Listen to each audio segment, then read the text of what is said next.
As a space that is ignored, neglected by the city of Joburg, our methods are pushing us to rethink how heritage can be taught and how heritage can be acted.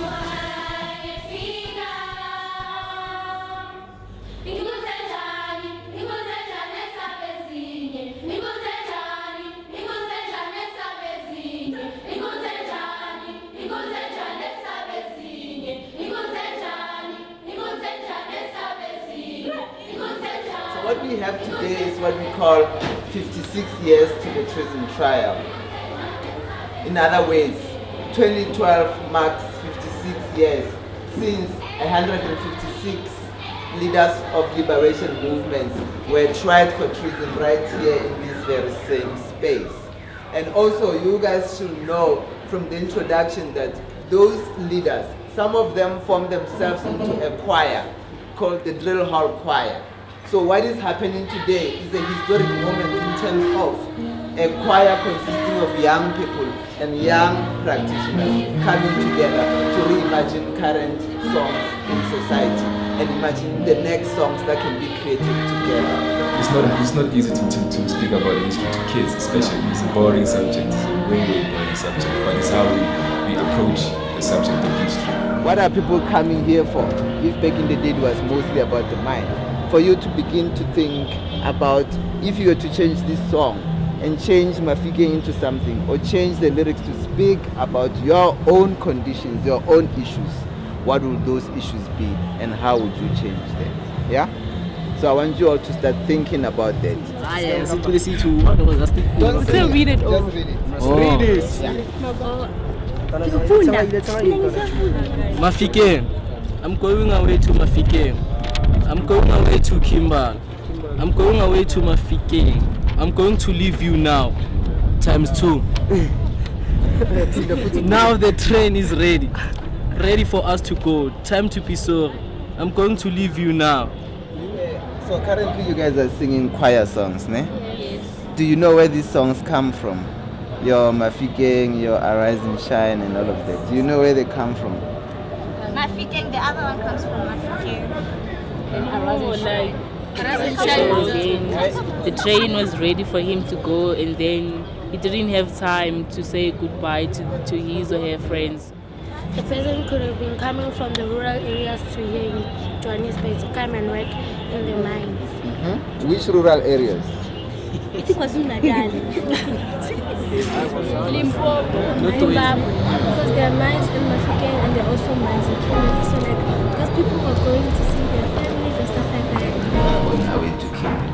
I'm going away to Mafike. I'm going to live now. It's a choir song. It's sung by all the choirs in high school. They compete with it. But that song has a history. It was written by somebody in a time or a group of people in a time speaking about an issue. Now, what we're trying to do is to get this choir, the youth, to think about the song that they're singing, where it comes from. But at the same time, working with the history class, where they have assignments such as go and research a heritage and explore its origins, how it has changed over time, and what it means, and why it should be preserved. So the history class, for example, are being tasked or challenged to research this song. As the choir is reinterpreting it with the band, the history class is researching it. Not exploring its origin, but also observing how it's been changed.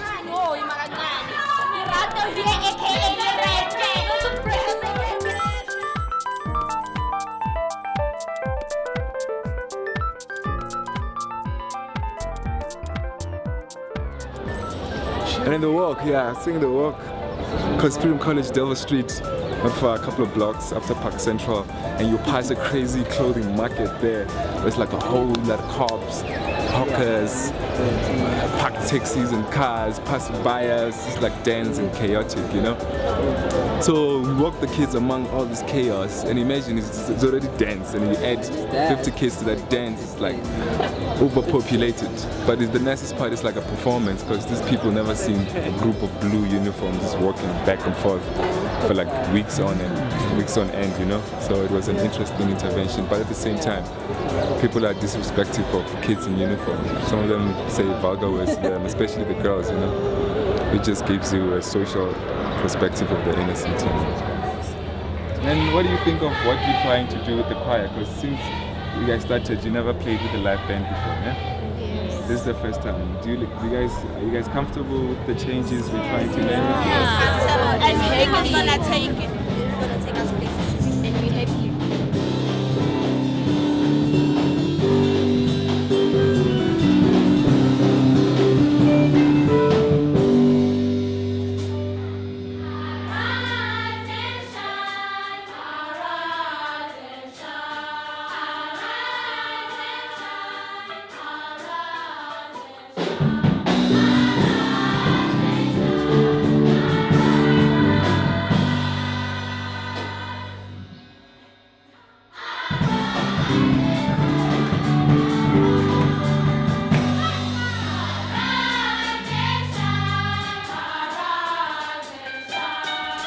And in exploring these methods, for us is to accumulate.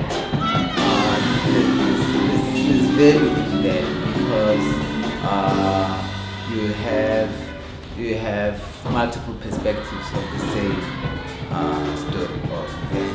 And that's what is important in creating a community of critical thinkers, independent thinkers, is that we're giving, like you said, a portal to different ways of thinking about the same thing.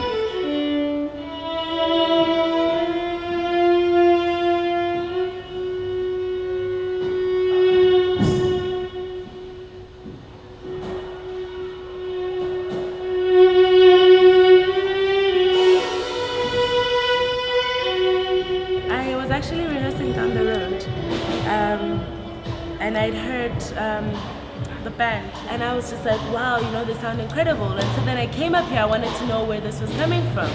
And I met Mincy, because I was like, wow, working with, how old are they? High school kids? Ish, and so I went, I came, and they're loud at me. I fell in love with them, and I was like, yes, okay, of course I'm coming back. And after you've come through, you've done your job, and then it's like, yes, I'm hot, if you're a man. And if it's a lady, it's of course I'm gorgeous. Yes?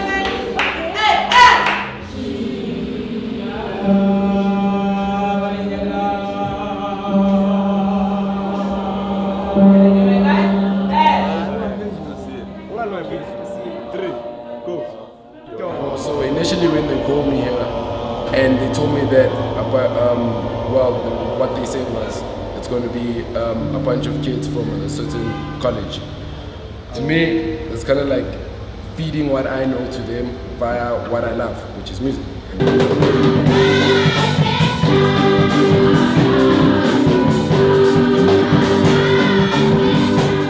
Young kids, they have stories to tell, and the idea that children are meant to be seen and not heard, I personally think is absolutely false. It's false.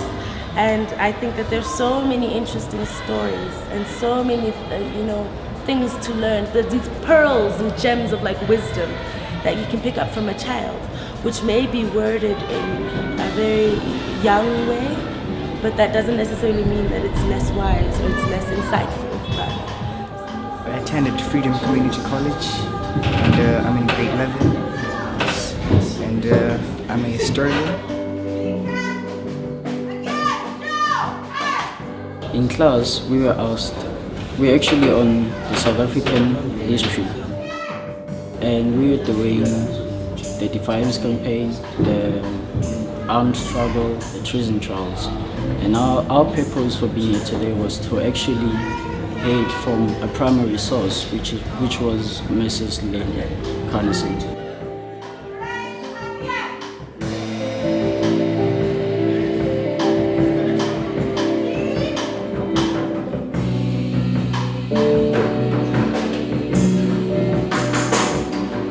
Very important for young people to understand where they've come from, because we're actually in a historically transitional stage in this country, and if young people understand where they're coming from, it helps them make choices about themselves and their future. You'll never believe it, I have not been back to the drill hall or in this area since I visited my father in the treason trial. And the treason trial was just there. There's a picture of it there.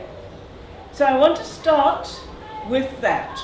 I'm age 12, I'm in Cape Town, sleeping in my bed, but always listening, because the security police could come any time of the day or night to arrest one or both of my parents. And then with the 56 years to the treason trial is when we invite historians. Point of departure is former treason trialists or people related to the treason trial, but also not be stuck in that narrative particularly and looking at the narrative of the liberation struggle. So we also invite other key players, people who are important in our very important chapter in the struggle. So when do you think that the treason trials were the turning point for the powerless people to enforce their armed struggle? The detention without trial and the emergency and restrictions on mass demonstrations made people very angry. Also, you need to understand that the mass movement of the struggle started when the ANC started in 1912. And the defiance campaigns which went on during that period of time all led up to it until 1960-61, after the treason trial, where the measures were so draconian because people were being thrown out of prison, they were being killed in prison, all sorts of horrible things happening. During the treason trial, did your family get any threats? We definitely got threats. We got threats from the security police who used to come into the house at any time of day or night and look for illegal literature and all sorts of other things. The house was bugged, so everything you said was taken in evidence against you. And we had death threats from the extreme right wing Afrikaners. So we had bullets coming through the house. My brother missed a bullet by that much.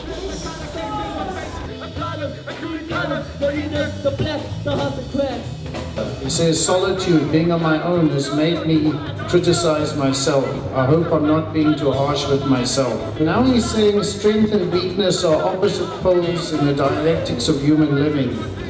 Yet they are tied together, constantly interchanging. Only the one who knows his own weaknesses can give another true strength to overcome.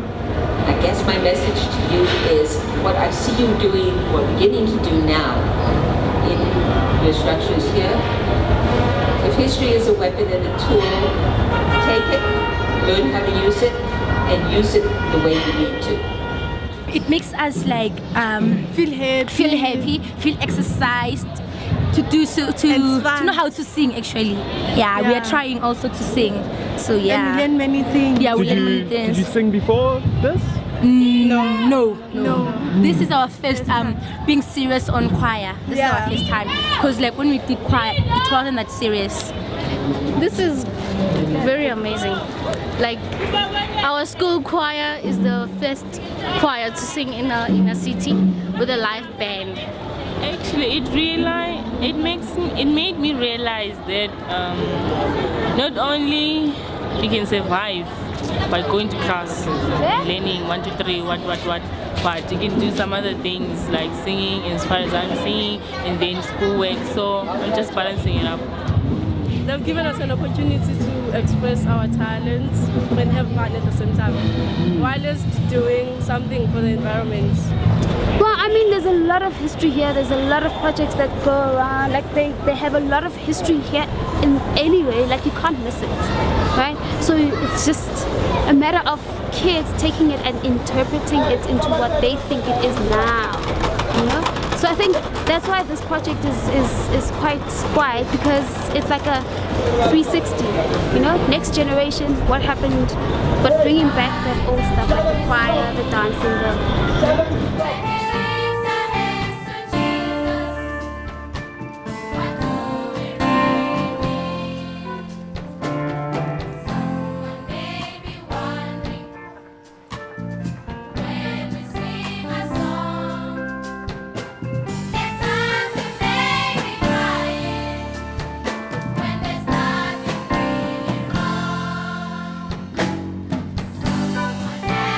So you can see there's a lot of blue going on.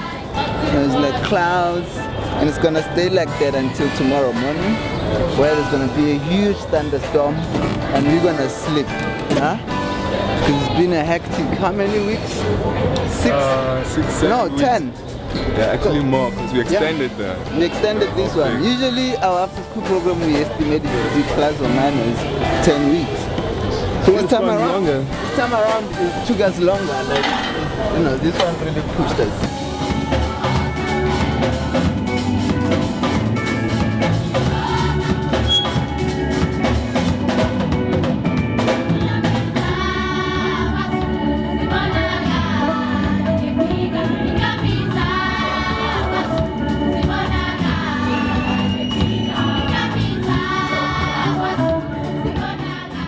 This very square that we're sitting at used to be the place where 156 leaders who used to go all around the country to collect the visions and the dreams of South Africans about what kind of South Africa they wanted.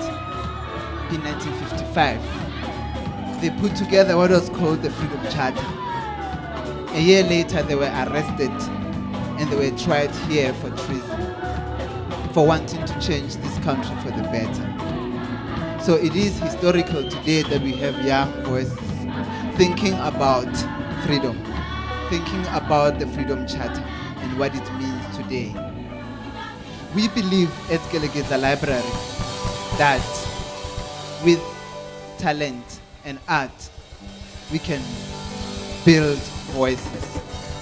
So if young people could know how to dance or sing, therefore they can write and express their own dreams and visions in the language that they know best. We believe that education is not only in the classroom, it happens right now with young voices.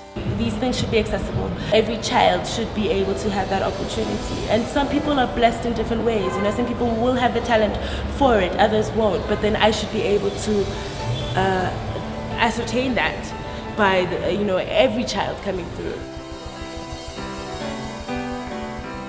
And we believe that it is something that can be easily replicated, because really it just takes putting together young thinkers who imagine solutions. So, for example, because every time we had a public meeting